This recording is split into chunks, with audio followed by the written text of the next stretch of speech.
Hello दोस्तों, welcome to my YouTube channel. और कैसे हो दोस्तों? आशा करती हूँ कि आप सभी ठीक ठाक होंगे। तो हम भी यहाँ पर ठीक हैं दोस्तों। तो बस ये सारा आज वीडियो मैंने शाम से शुरू करी है, 3 बजे के करीब का टाइम है और सबने खाना सबका हो गया था।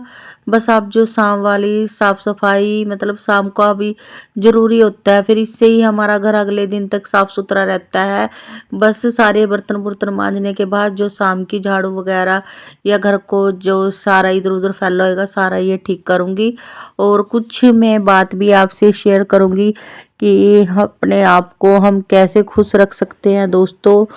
आज का ज़माना है, कुछ टिप्स बताऊंगी आपको जिससे हम हाउसवाइफ अपना खुद मतलब हम हाउसवाइफ का कौन होता है दोस्तों? कोई नहीं होता।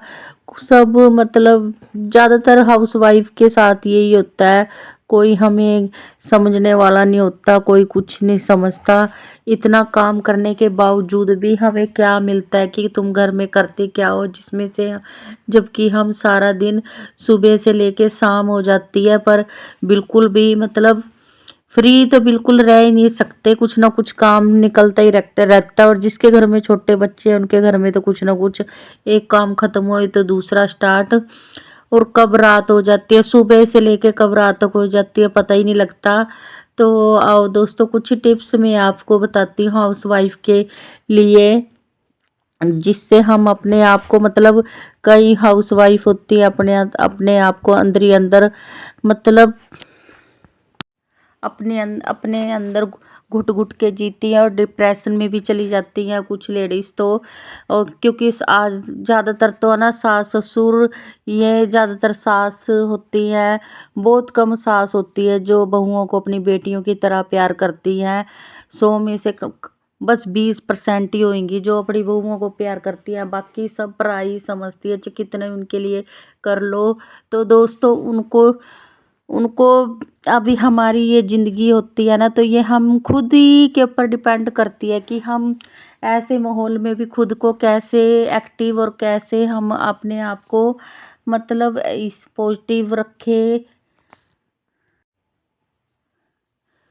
तो दोस्तों कुछ बातें हैं हाउसवाइफ, ज़्यादातर हाउसवाइफ के लिए ये बात। और हाउसवाइफ क्या, मर्द भी होते हैं कुछ जिनके साथ इतनी उनके ऊपर भी खैर उतना ही प्रेशर रहता है।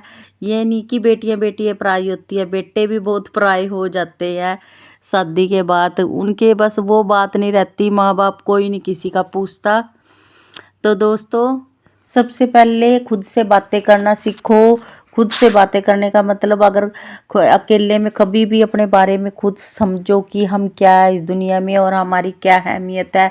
दूसरों से बातें करने की बजाय खुद अकेले मतलब भगवान के सामने अपना जो भी कोई दुख सुख हो ना इनसे शेयर कर लिया करो। बाहर वाले लोगों से तो अपनी दुख की बात तो बिल्कुल मत बताना दोस्तों, क्योंकि बाहर के लोग है ना कभी भी आपका भला नहीं चाहेंगे और आपको दुख देख के ना वो और खुश होंगे। और जब आपको कहीं से बाहर से इस तरह की बातें पता लगेगी ना कि हमने जिसके साथ अपना दुख शेयर करा था उनने हमारी बातों का कैसे बाहर ढिंडोरा पीट दिया, तो आपको कितना हर्ट होएगा। तो इसीलिए कभी भी अपने दुखों को तो दूसरों के सामने शेयर मत करो।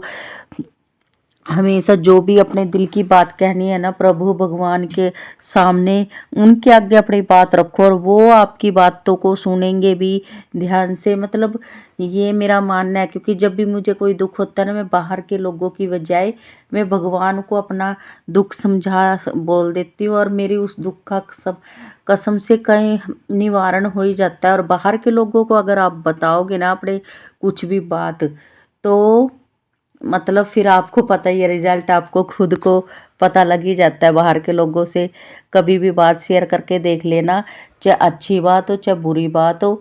वो अगर आपको अच्छी बात बताएंगे तो वो आपसे जेलसी फील करेंगे, जेलस तो मतलब बाहर के इन चीज़ों बाहर से दूसरे लोगों से तो कभी उम्मीद करना ही नहीं है। क्योंकि आज का जो टाइम है ना, आज के टाइम में कोई किसी का अपना नहीं है, सगा भी कोई नहीं है, कोई भी नहीं, कोई भी रिश्ता सगा नहीं है आज के ज़माने में। तो दूसरों से तो कभी भी उम्मीद लगाना छोड़ देना। जितना दूसरों से उम्मीद कम लगाओगे ना उतना ही ज़िंदगी में आप खुश रहोगे। क्योंकि जब दूसरों से उम्मीद लगाओगे ना और वो आपकी उम्मीद टूटेगी तो इससे आपका दिल बहुत ज़्यादा दुखेगा और अंदर से बहुत इंसान टूटा होया बस बहुत दिल को बहुत दर्द महसूस होता है। तो दोस्तों कभी भी दूसरों से उम्मीद मत रखना, हो सके तो खुद जो भी काम हो ना खुद से ही करो। दूसरे से तो किसी भी चीज़ की हेल्प मदद उम्मीद कभी भी मत रखना, खुश रहोगे। और दोस्तों अगला पॉइंट है आपको खुश रखने का रहने का। अगर आप ज़िंदगी में कभी भी कामयाब होना चाहते हो तो हमेशा अकेले चलना सीखो। अकेले चलने का मतलब मेरा यह है कि कभी भी किसी के साथ का वो मत रखो। उदाहरण के लिए मैं अपने घर की बात बताती हूँ। मेरी जो छोटी बहनें हैं ना वो अगर बाजार तक भी जाती है ना तो वो मतलब किसी ना किसी को साथ लेके चलती हैं। अगर कोई साथ ना हो ना तो वो अपना सारा काम ही मतलब उसका कोई ना कोई काम उनका पेंडिंग रह ही जाता है। तो मतलब समझने वाले तो समझ गए कि छोटा ही बात नहीं होती दोस्तों, इसमें बड़ी बातें भी होती हैं कि अकेला अगर वही काम, जैसे मैं खुद से बता रही, मैं ये अपनी तारीफ नहीं कर रही दोस्तों, पर मेरे अंदर ये बचपन से ये गुण है कि मुझे अगर कोई भी काम करना होता था, बाजार का, मार्केट का, कहीं का भी कुछ भी होना, तो मैं कभी किसी के साथ की जरूरत नहीं पकड़ती थी कि कोई मेरे साथ जाएगा तब मैं इस काम को निपटाऊंगी। मैं हमेशा अकेली ही अपने काम को निपटाने का दम रखती थी और आज तक तभी मेरा ये हो जाता था। मेरा कोई भी काम है ना, कुछ भी होता था, कभी भी मेरा कोई काम घर में कोई भी पेंडिंग नहीं होता था। और मैं अपनी बहनों को भी यही सलाह देती थी कि तुम भी किसी के भरोसे अपना काम मत पेंडिंग छोड़ा करो, अकेले करना करना सीखो। जिंदगी में कोई किसी का नहीं होता दोस्तों, सब जिंदगी में कामयाब होने के लिए हमेशा अकेला जो चलेगा वही कामयाबी की राह पकड़ेगा। और पूरे दिन में हम हाउस वाइफ को एक काम तो जरूर करना चाहिए, चाहे काम करते करते करो, खुद का पसंद का। आजकल तो 4G का 5G का जमाना है, बिल्कुल भी कोई हाउस वाइफ बोर हो ही नहीं सकती। अपने पसंद का कुछ ना कुछ म्यूजिक वगैरह जरूर सुनो, अपनी पसंद का कुछ बना के खाओ, या जो लेडीज ज़्यादातर बाहर जा सकती है बाहर भी घूम आओ, कोई दिक्कत वाली बात नहीं है। इससे हमारा मूड फ्रेश होएगा, खुश रहेंगे। पर मैं ज़्यादातर उन हाउस वाइफ के लिए ज़्यादातर बात कर रही हूँ जो घर ही घर में रहती हैं और बाहर बिल्कुल भी नहीं जा सकती। तो म्यूजिक लगा के एकदम, और सैड सॉन्ग तो बिल्कुल भी नहीं सुनने चाहिए, कोई अच्छे डांसिंग सॉन्ग वाले रोमांटिक सॉन्ग लगा के अपना काम को निपटाओ। क्या मन चित खुश होता है और काम भी फटाफट निपटता है। मैं तो दिन भर में यही करती हूँ, जब भी मैं साफ सफाई करती हूँ ना, मैंने एक छोटा सा बूफर ला के रखा हुआ है, उसमें अपने पसंद के गाने ओल्ड इज गोल्ड लगा के, और फिर देखो अपना काम भी मेरा कब फटाफट से निपट जाता है और सारे दिन मन से अंदर झूमता रहता है, क्योंकि मैं गाने इसी से आपके चलती है लगा के अपना काम निपटाती हूँ। तो आप भी इसी तरह से करा करो कि दिन भर में हम खुश रहे, और जितना खुश रहेंगे ना तो सच में जो हमारा एनर्जी लेवल है ना तो वो भी बहुत हाई रहता है। और दोस्तों एनर्जी हाई लेवल रहेगा तो हम सब कुछ कर सकते हैं दिन भर में।